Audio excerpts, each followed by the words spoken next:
36 años tuvieron que pasar para que los argentinos volvamos a gritar, somos campeones del mundo. En esos 36 años disputamos 8 mundiales. De esos 8 mundiales, en 2 oportunidades jugamos la final contra el mismo rival y perdimos ambas finales. En los restantes 6 mundiales no llegamos a clasificar para estar dentro de los 4 primeros de cada cita mundialista. Soy Willy y hoy vamos a continuar en este viaje que empezamos en la entrega anterior, analizando la selección argentina de fútbol desde 1978 hasta 2002, con un ojo especial en la performance enfrentando a los otros campeones del mundo. Hoy continuamos este viaje con Francia 98. A Francia 98 la selección llegó dirigida por Daniel Passarella, con un plantel muy bueno a nivel nombres, con individualidades espectaculares. Recordemos que en ese equipo jugaba Batistuta, Crespo, Ortega, el muñeco Gallardo, Zanetti, Verón, Simeone, el arquero era Roa y uno de los defensores destacados de Europa, el ratón Ayala, en ese tiempo jugador del Valencia. Lamentablemente, en mi opinión, ese rejunte de individualidades nunca consiguió convencer del todo a nivel juego. En la cita mundialista de Francia, en el partido debut, enfrentamos a la selección japonesa de fútbol, a la cual se la venció por 1-0 con gol de Batistuta.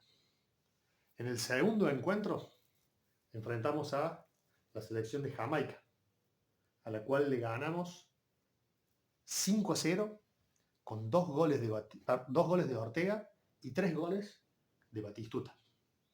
Y en el tercer partido, que sellaría una primera fase impecable de la selección, por lo menos a nivel resultados, le ganamos a Croacia con un gol de Mauricio Pineda. Una Croacia que salió segunda en nuestro grupo y que después se las ingenió para ir avanzando, al punto que, por ejemplo, en cuartos de final eliminó a Alemania, derrotándola 3-0, y llegó a colarse en el podio en la tercera ubicación de este mundial. Y además metió, como el goleador del torneo, al gran Davor Šuker. Podría decirse que en esta primera fase pasamos tranquilos sin mayores sobresaltos. No podríamos decir lo mismo en lo que ocurrió en el partido siguiente y en el partido de cuartos de final. En octavos de final nos tocó reeditar un clasicazo contra Inglaterra. Obviamente que el antecedente inmediato anterior en mundiales contra este rival había sido en México 86 con los 2 goles de Diego. Naturalmente en Francia 98 la historia fue diferente, pero no por eso no fue un partido súper electrizante y para comerse las uñas hasta el último minuto. Durante la primera etapa ocurrieron todos los goles, el marcador se abrió por otro gol más de Batistuta de penal. Recordemos que durante muchos años el Batigol fue el goleador de la selección argentina, el goleador casi que parecía inamovible en ese puesto, hasta que naturalmente apareció un romperrécords tremendo, llamado Lionel Messi. El empate de Inglaterra llegó también a través del penal, luego de una jugada del jugador determinante del partido que cayó en el área y que a partir de ahí se cobró penal. Estoy hablando de un joven Michael Owen, jugador del Liverpool, penal que Alan Shearer del Newcastle cambió por gol y que decretó el transitorio 1-1. Y promediando ese primer tiempo, otro jugador de Michael Owen, que hizo un lío bárbaro en la defensa argentina y que le clavó el ángulo para colocar el transitorio 1-2. Parecía que el primer tiempo se terminaba con triunfo parcial de Inglaterra y quiso que una jugada preparada de la selección argentina sellara el 2-2. A la salida de un tiro libre, Verón jugó corto para Zanetti, que estaba en el arrugue de la barrera, y el Pupi de zurda, colocó la pelota lejos del alcance de Seaman para ir al descanso con un muy buen primer tiempo, 2-2. En el segundo tiempo no hubo grandes emociones, solo que hubo una soncera de David Beckham cuando estaba promediando ese segundo tiempo, cuando ya estaba casi por terminar ese segundo tiempo, que lo agredió de una manera inexplicable al Cholo Simeone en la mitad de la cancha, al frente del árbitro del partido. Significó la expulsión del inglés y dejar a su selección con un futbolista menos lo que restaba de ese segundo tiempo y encima todo el alargue. Situación que la Argentina no supo aprovechar y que tuvimos que ir a la lotería y al sufrimiento de los penales, en mi opinión, innecesariamente, porque deberíamos haber sellado ese partido y cerrado ese partido sin tener que llegar a los penales. En la tanda de penales, la Argentina pateó 5 penales, de los cuales convirtió 4 y erró 1 Hernán Crespo. Y del lado de Inglaterra, Inglaterra erró 2 penales que fueron atajados por el de Chuberroa, uno a Paul Ince y el último a un inglés de apellido Batty, para desatar el delirio y el festejo de la Argentina, que pasaba a cuartos de final y que dejaba en el camino con un doble gustito de felicidad a la tan rival marcado de Inglaterra. En cuartos de final, nos tocó enfrentar a la selección de Holanda, un rival al cual enfrentarlo siempre significa partidos bravos, y este fue uno más. Una selección de Holanda que, al igual que la Inglaterra, también tenía un plantel fuerte a nivel nombre y a nivel jugadores. En el primer tiempo, los holandeses abrieron el marcador a partir de un gol de Patrick Kluivert, el 9 del Barça, del Barcelona. Y en ese mismo primer tiempo, el Piojo López empató, el resultado con el cual se terminaría el primer tiempo, un 1-1. Y en el segundo tiempo, el partido caminaba por la cornisa y no se terminaba de definir quién se iba a llevar la clasificación a semifinal. Y en ese momento en el cual las decisiones pueden cambiar el rumbo del partido, Batistuta tuvo una clarísima, una bomba a lo Bati de afuera del área que rebotó en el palo derecho de Van der Sar, negando el gol de la Argentina. Y cuando faltaba poquito para que el partido se terminara y ya todos pensábamos que íbamos a jugar a alargue, Ortega simuló una falta en el área holandesa, pretendiendo que el árbitro cobre penal. Eso no ocurrió. Van der Sar, el arquero holandés, le recriminó de cerca a Ortega, quien estaba caído en el piso, y Ortega, al incorporarse, seguramente porque escuchó la recriminación de Van der Sar, hizo un movimiento así con la cabeza, golpeando al holandés. Todo esto al frente de la atenta mirada del árbitro del encuentro, quien no tuvo otra cosa que hacer más que expulsar al argentino. Faltando poquitos minutos para que el partido termine, y ahí nomás después de la expulsión de Ortega, apareció una genialidad de Dennis Bergkamp, el crack figura del Arsenal, para colocar el 2-1, luego de convertir un verdadero golazo. Un pelotazo largo de Frank de Boer. Dennis Bergkamp baja la pelota con la punta de su botín derecho, en un movimiento hasta de danza, te diría, lo hizo pasar al ratón Ayala de largo y colocar de puntín la pelota lejos de la mano derecha de Roa para desatar la alegría de los holandeses, que clasificaban a semi, convirtiendo un gol agónico cuando el partido se terminaba, y la contracara fue la tristeza de la Argentina, que se tuvo que volver a casa. En este mundial, el campeón sería Francia. Por primera vez en su historia se anotaba la primera estrella en su escudo. La final se la ganaría a Brasil, 3-0, con 2 goles de Zidane y uno de Manuel Petit. Lo dicho, el tercero sería Croacia y el cuarto Holanda. En el mundial siguiente, en el mundial de Japón 2002, la FIFA decidió por primera vez mudar la localidad de América o de Europa para ir, en este caso, al continente asiático. El mundial fue organizado por 2 países, por Corea y Japón, y la particularidad que tenía esos países, que los partidos que se emitían desde el país de origen, aquí en Argentina, se veían entre las 4, las 5 y las 6 de la mañana. Esta selección de Marcelo Bielsa, dirigido por Marcelo Bielsa, antes de jugar este mundial, había hecho un campañón, había ganado la eliminatoria de punta a punta, clasificando en el último partido en Ecuador, ganando 2-0, un lugar en el cual siempre hay ciertos mitos por el tema de la altura, al igual que en Bolivia, lugar en el cual se empató 3-3 durante las eliminatorias. Y diría yo que ganó a todos los rivales de fuste y a todos los rivales pesados del continente europeo. Y quizá lo que ocurrió con esta selección, para que termine siendo una gran decepción el resultado final de este mundial, es que, en mi opinión, se llegó al techo futbolístico de esta selección un año antes de jugar el mundial.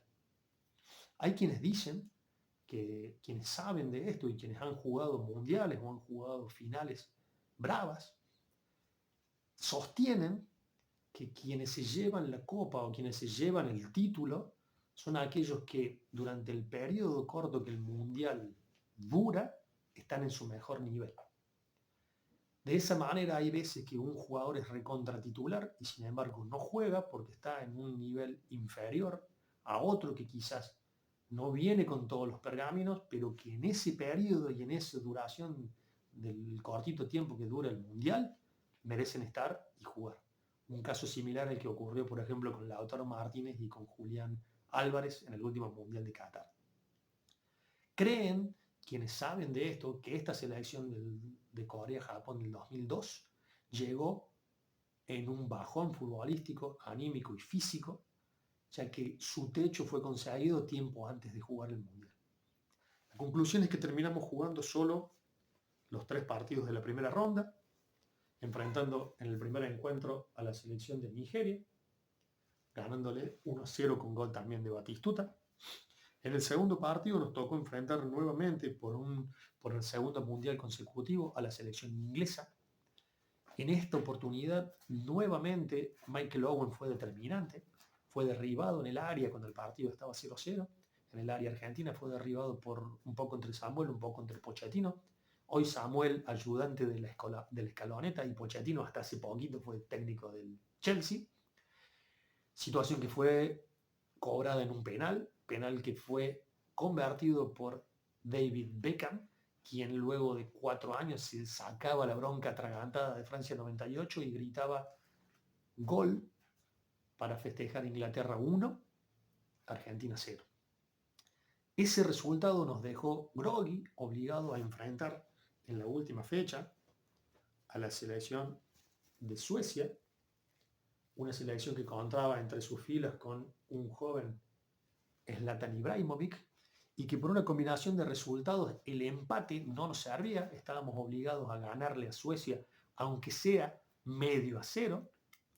Así que yo quiero que se imaginen lo que fue el sufrimiento de todos aquellos que estuvimos prendidos al frente del televisor en un sábado, viernes, no recuerdo bien cuál de los días fue que se jugó el partido, a la madrugada comiéndonos las uñas, haciendo fuerza para una selección argentina que iba, empujaba, tenía la iniciativa, iba al frente con muchas ganas pero con pocas ideas, mientras los europeos se defendían sabiendo que el resultado del empate a ellos y a Inglaterra los clasificaba. Y imagínense lo que fue ese sufrimiento cuando encima, en el segundo tiempo, promediando el segundo tiempo, cuando el partido todavía estaba 0-0, un sueco de apellido Svensson clavó un golazo de tiro libre infernal. Todo en la Argentina fue nervios, todo en la Argentina fue desesperación, y ir a la carga barraca a buscar ahora ya no solo un gol, sino que necesitábamos 2 para poder pasar a la fase siguiente. El gol argentino llegó cuando el partido se terminaba, partido que finalmente cerró en un 1-1 que decretó el fracaso y la tristeza de volvernos a casa luego de jugar 3 partidos solo de la primera fase. En esos 3 partidos de la primera fase convertimos 2 goles, nos convirtieron 2 goles, enfrentamos a un campeón del mundo, Inglaterra, con el cual perdimos, y nos volvimos a casa con una tristeza muy grande. En este mundial el campeón fue Brasil, que le ganó la final 2-0 a Alemania, con 2 goles de Ronaldo, el fenómeno del Cruzeiro.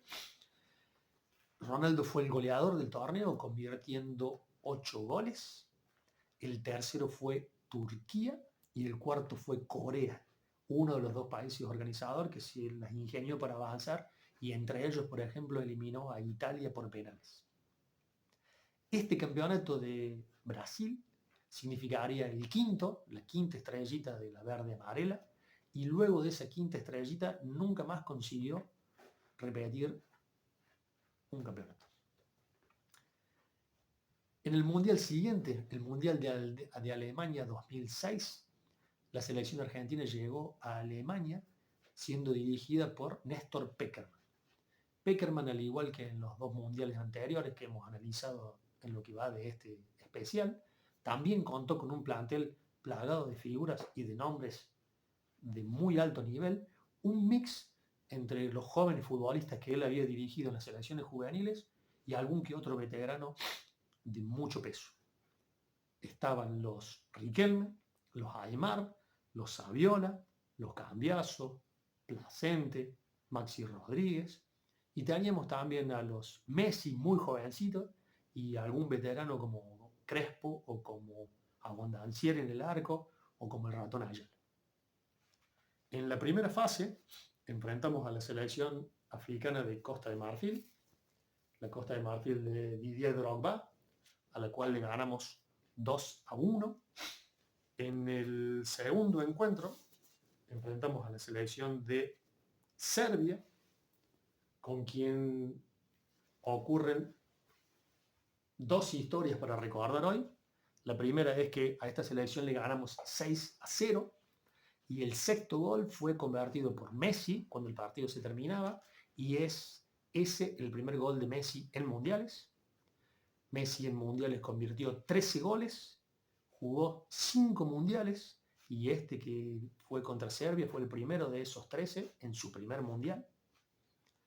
Recordando además que en los 5 mundiales que jugó, Messi en todos convirtió goles, salvo en el 2010 en Sudáfrica. Y la segunda historia para contar de este partido con Serbia es que uno de los goles, el convertido por Cambiaso, terminó el Cuchu empujando la pelota adentro del arco, luego de hacer algo así como 25 toques consecutivos, la selección argentina, sin que su rival pueda tocar la pelota. El tercer encuentro que jugamos fue contra la selección holandesa de fútbol, con quien normalmente se armaban partidos chivos, pero que una selección holandesa que se encontraba en recambio, fue apenas un tibio 0-0 para cerrar la fase de grupo de esta selección argentina. Al igual que en el mundial anterior, podríamos decir que la fase de grupo fue tranquila, pero los sufrimientos estaban guardados para los dos mata-mata posteriores. En octavos de final nos tocó enfrentar a la siempre difícil selección de México, al punto que empezamos perdiendo con gol de Rafa Márquez, el defensor compañero de Messi del Barcelona. Ahí nomás cerquita del gol de Rafa, el empate llegó con un cabezazo, un anticipo de Hernán Crespo, que colocó el 1-1, con el cual terminarían los 90 minutos. El partido estaba cerrado, se jugaba un alargue cerrado en donde México resistía y la Argentina intentaba, pero no tenía la comodidad de asegurarse el resultado final, hasta que apareció ese recordadísimo golazo de Maxi Rodríguez, pecho desde afuera del área y zurdazo bomba al ángulo del arquero para desatar el delirio y la felicidad de Argentina, que pasaba con muchísimo sufrimiento y que conseguía nuevamente jugar cuartos de final de una Copa del Mundo. En cuartos de final nos tocó enfrentar a la selección alemana, el local, una selección alemana que en mi opinión no era un gran cuco, era una selección alemana en recambio que estaba preparando y armando lo que gestaría un par de mundiales después, estoy hablando del 2014, pero que para este mundial tenía como objetivo jugar los 7 partidos, estar dentro de los 4 primeros de este mundial. La selección argentina jugó este partido, creo yo, que mereciendo ganarlo, jugó un partido controlando a su rival, arrancó ganando con gol de Ayala, y el partido cuando faltaban 10 o 15 minutos, cuando ya caminaba por una línea que colocaba a la Argentina con cierta incomodidad, Miroslav Klose colocó el empate, lo cual llevó al partido a alargue. En el alargue no hubo grandes emociones y finalmente tuvimos que patear penales.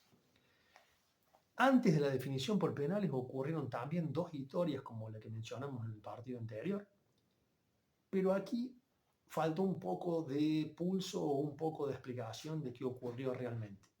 A Bondanzi le salió lesionado, entró Leo Franco, que fue quien tuvo que atajar los penales, y todos estábamos afuera, todos los que estábamos afuera esperando que Lionel Messi entrara para desnivelar, con la esperanza de que Leo sea quien tenga la llave para abrir este partido, nos quedamos con las ganas porque Leo nunca entró. En su lugar entró Julio Cruz. Tengo una imagen de recordar a Leo sentadito al costado del área, al costado de la línea de cal, del lado de afuera, mirando atentamente hacia lo que ocurría en la cancha.